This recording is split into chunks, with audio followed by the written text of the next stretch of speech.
আসসালামু আলাইকুম রহমতুল্লাহ। সম্মানিত সুধী, প্রিয় দিনী ভাই বোন, আশা করি ভালো আছেন। পবিত্র মাহে রমজান আশা করি অত্যন্ত ভালোই কাটছে গুরুত্বের সহিত ইবাদত বন্দেগীর মাধ্যমে। তো আজকে আপনাদের সাথে একটা বিষয় শেয়ার করতে চাই। নতুন করে বারবার যে বিষয়টা উত্থাপিত হয়, তথাকথিত লামাজহাবি, গায়রে মুকাল্লিদ, সালাফি, আহলে হাদিস নাম দিয়ে বিভিন্ন জায়গায় বিভিন্নভাবে তারা ফিতনা তৈরি করছে তারাবিহের রাকাতের সংখ্যা নিয়ে।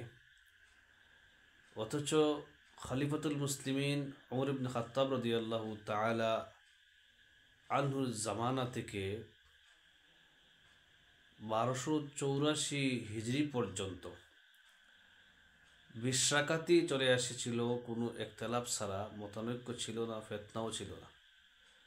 1284 পর থেকে নিয়ে এই পর্যন্ত বিভিন্ন জায়গায় বিভিন্ন দেশে সেই ফেতনাবাজ লামাজহাবি নামদারি, সত্যিকারের লামাজহাবি যারা, তারা সঠিক ছিলেন, তারা কখনো আক্রমণ করে কথা বলেননি।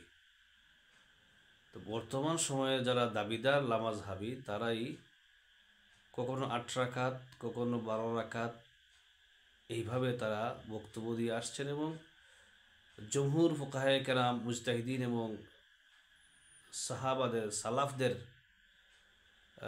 আমলকৃত যে 20 রাকাত তারাবি সুন্নত, সেইটাতে তারা মতানৈক্য তৈরি এবং ফিতনা তৈরির প্রোপাগান্ডা চালিয়ে যাচ্ছেন।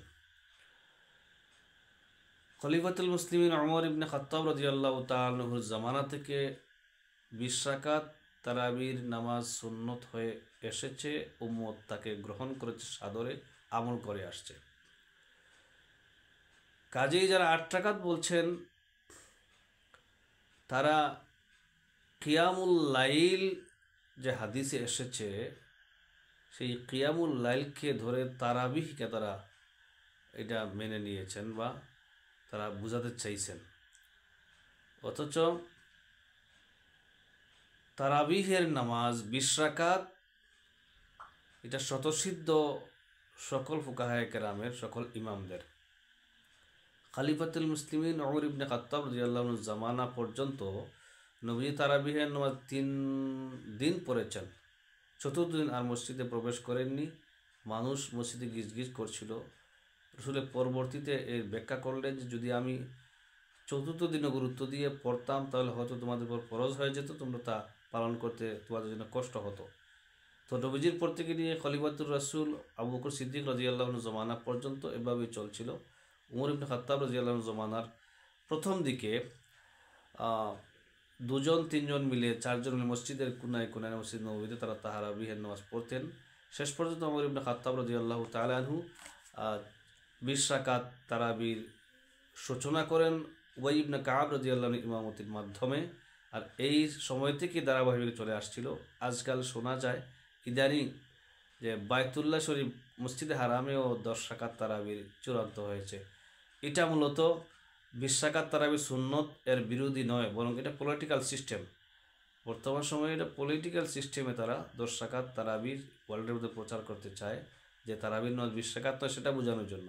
আসলে এদের এটাও একটা চালাকি বা চালবাজি। হযরত সাঈদ ইবনে আদিদ রাদিয়াল্লাহু তাআলা আনহু থেকে বর্ণিত মুয়াত্তা ইমাম মালিকের মধ্যে হাদিস এসেছে। উনি বলেন, রাসূল সাল্লাল্লাহু আলাইহি ওয়াসাল্লাম উমর ইবনে খাত্তাব রাদিয়াল্লাহু আনহু জমানা থেকে তারাবিহের নামাজ 20 রাকাতই সিদ্ধান্ত হয় এবং সমস্ত সাহাবায়ে তাতে সমর্থন করেন, কেউ বিরোধিতা করেননি। এইভাবে 1284 পর্যন্ত চলে এসেছিল। কাজেই আমরা সকলেই এটা একমত এবং সকলেই জানি তারাবিহের নামাজ 20 রাকাতই সুন্নত।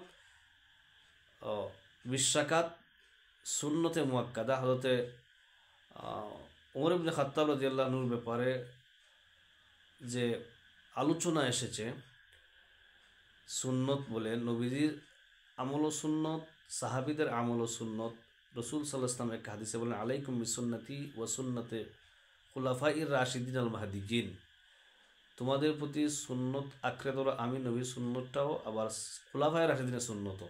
সেই হিসাবে উমর ইবনে খাত্তাব রাদিয়াল্লাহু আনহু আমলটাও সুন্নত, আর এটাই উম্মত গ্রহণ করেছেন। কিন্তু মজার ব্যাপার হচ্ছে যারা 8 রাকাত বলে দলিল পেশ করেন যে হাদিস দিয়ে, কতগুলো হাদিস রয়েছে তাহাজ্জুদের ব্যাপারে, আমি আপনাদের সামনে দুটি হাদিস উল্লেখ করতে চাই। একটি হলো আবু সালমা ইবনে আব্দুর রহমান রাদিয়াল্লাহু আনহু বর্ণনা করেন, হযরতে আয়েশা রাদিয়াল্লাহু আনহাকে প্রশ্ন করেন নবীজির রমাদানের কিয়ামুল লাইল সম্পর্কে আপনি একটু জানান। হযরতে আয়েশা রাদিয়াল্লাহু তাআলা আনহা বলেন, নবীজি সাল্লাল্লাহু আলাইহি ওয়াসাল্লাম মা কানা ইয়াজিদু ফি রমাদানা ওয়ালা ফি গায়রিহি আলা ইহদা আশরাতা রাকআতান ইউসাল্লি আরবাআন ফালা তাসআল আন হুসনিহিন্না ওয়া তুলিহিন্না সুম্মা ইউসাল্লি আরবাআন ফালা তাসআল আন হুসনিহিন্না ওয়া তুলিহিন্না সুম্মা ইউসাল্লি সালাসান।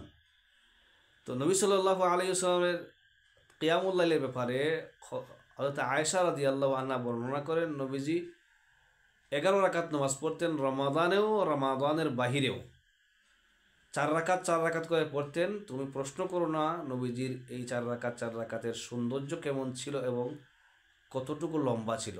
অতঃপর নবীজি 3 রাকাত পড়তেন। এটা স্পষ্ট বিষয়, নবীজি রমাদানে পড়েননি, রমাদানের বাহিরেও পড়েননি, 11 রাকাতের উপরে। এর মানে এই 11 রাকাত রমাদানে পড়েছেন, রমাদানের বাহিরেও পড়েছেন। তো এটাই প্রমাণিত হয় নামাজের রমাদানের বাহিরে কোনো তারাবিহের নামাজ হয় না, তাহাজ্জুদের নামাজই হয়। কাজেই এরা যে চল চাতুরি বা চালবাজি করে উম্মতকে বিভ্রান্ত করার জন্য, উম্মত এ থেকে সতর্ক হওয়া দরকার। উম্মত গ্রহণ করেনি, আলহামদুলিল্লাহ, উম্মত 20 রাকাতই আমল করে আসছে। আরেকটি হাদিস হযরত ইবনে উমর রাদিয়াল্লাহু তাআলা আনহু থেকে বর্ণিত, উনি বলেন আন্না রাজুলান সাআলা রাসূলুল্লাহ সাল্লাল্লাহু আলাইহি ওয়াসাল্লাম আন সলাতিল লাইল ফাকালা রাসূলুল্লাহ সাল্লাল্লাহু আলাইহি ওয়াসাল্লাম সলাতুল লাইলি মাসনা মাসনা ফাইদা খাশিয়া আহাদুকুমুস সুবহা সাল্লা রাকআতান ওয়াহিদাতান তু'তারু লাহু মা কাদ সাল্লা। সহিহ বুখারীতে এসেছে হাদিসটি, সহিহ মুসলিম শরীফেও এসেছে। তো এই হাদিস থেকে আমরা জানি নবীজি বলেন রাত্রির নামাজ 2 রাকাত 2 রাকাত এভাবে পড়তে থাকবা। যদি তোমাদের কোনো মুসল্লি পড়তে পড়তে দেখে যে সুবহে সাদিক হওয়ার সম্ভাবনা রয়েছে, তাহলে তার জন্য উচিত হচ্ছে 1 রাকাত মিলিয়ে বিতির নামাজ সম্পাদন করবে। এতে বোঝা যায় এটা শেষ রাত্রিতে ছিল। আর শেষ রাত্রিতে অবশ্যই কিয়ামুল লাইল বলতে তাহাজ্জুদের নামাজই, তারাবিহে নয়। কাজে যারা 8 রাকাত বলে জাতিকে বিভ্রান্ত করতে চায়, এরা মূলত হকিকতে সালাফি আহলে হাদিস নয়, বরং এরা হয়তো ইহুদি খ্রিস্টান বা কোনো বিধর্মীদের এজেন্ট। জাতিকে সতর্ক থাকার জন্য আহ্বান করছি। আর বাইতুল্লাহ শরীফে বর্তমান সময়ে যে 10 রাকাতের সিদ্ধান্ত গ্রহণ করা হয়েছে, এটা আমি আগে বলেছি পলিটিক্যাল সিস্টেম। মূলত 20 রাকাতকে তারা অস্বীকার করেননি। কাজেই জাতি বিভ্রান্ত হবে না আশা করছি। আসসালামু আলাইকুম, ভালো থাকেন সবাই, আল্লাহ হাফিজ।